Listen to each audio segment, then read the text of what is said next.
ବାରତା ଆସିଛି ଆଜି। ଶୁଣ ଭାଇ ଏ ଭଉଣୀ, ନିରାଶାରେ ଅଛ କି ଆଜି?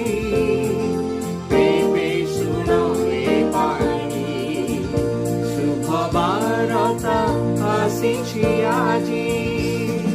ସରଗର ଏ ବାରତା, ପ୍ରେମର ବାରତା,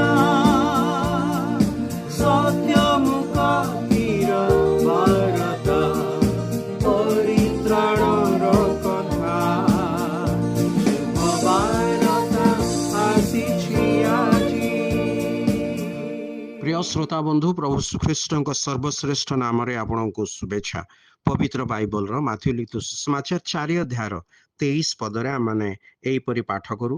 ପରେ ଯୀଶୁ ସେମାନଙ୍କ ସମାଜ ଗୃହ ସମୂହରେ ଶିକ୍ଷା ଦେଇ ରାଜ୍ୟର ସୁସମାଚାର ଘୋଷଣା କରି ଏବଂ ଲୋକଙ୍କର ସମସ୍ତ ପ୍ରକାର ରୋଗ ଓ ସମସ୍ତ ପ୍ରକାର ପୀଡ଼ା ସୁସ୍ଥ କରି ସମୁଦାୟ ଗାଲିଲୀରେ ଭ୍ରମଣ କରିବାକୁ ଲାଗିଲେ। ପ୍ରଭୁ ଶ୍ରୀଖ୍ରୀଷ୍ଟଙ୍କ ସେବା କାର୍ଯ୍ୟ ସମ୍ବନ୍ଧୀୟ କେତେକ ବୈଶିଷ୍ଟ୍ୟତା ଏଇଠାରେ ଆମେ ଲକ୍ଷ୍ୟ କରୁ। ଗୋଟିଏ ବୈଶିଷ୍ଟ୍ୟତା ହେଉଛି ରାଜ୍ୟର ସୁସମାଚାର ପ୍ରଚାର କରିବା। ସୁସମାଚାର ହେଉଛି ଉତ୍ତମ ସମାଚାର। ସୁସମାଚାରର ଆରମ୍ଭ ଈଶ୍ୱରଙ୍କ ଅନୁଗ୍ରହରୁ ହୁଏ। ପ୍ରଭୁ ଶ୍ରୀଖ୍ରୀଷ୍ଟଙ୍କ କ୍ରୁଶରେ ସମ୍ପାଦିତ କାର୍ଯ୍ୟ ହିଁ ସୁସମାଚାରର ବୁନିଆଦ ଅଟେ। ସେ ମନୁଷ୍ୟ ଜାତିର ନିମନ୍ତେ କ୍ରୁଶରେ ବଳିଦାନ ହେଲେ, ଯେପରି ସେମାନେ ପାପରୁ, ପାପର ପ୍ରଭାବ ତଥା ପାପର ଦଣ୍ଡରୁ ରକ୍ଷା ପ୍ରାପ୍ତ ହେବେ। ତେବେ କିପରି? ପ୍ରଭୁ ଶ୍ରୀଖ୍ରୀଷ୍ଟଙ୍କ ଠାରେ ବିଶ୍ୱାସ କରିବା ଦ୍ୱାରା। କାରଣ ଈଶ୍ୱର ଜଗତକୁ ଏଡ଼େ ପ୍ରେମ କଲେ ଯେ ସେ ଆପଣା ଅଦ୍ୱିତୀୟ ପୁତ୍ର ଅର୍ଥାତ୍ ପ୍ରଭୁ ଶ୍ରୀଖ୍ରୀଷ୍ଟଙ୍କୁ ଦାନ କଲେ, ଯେପରି ଯେ କେହି ତାଙ୍କଠାରେ ବିଶ୍ୱାସ କରେ ସେ ବିନଷ୍ଟ ନ ହୋଇ ଅନନ୍ତ ଜୀବନ ପ୍ରାପ୍ତ ହୁଏ।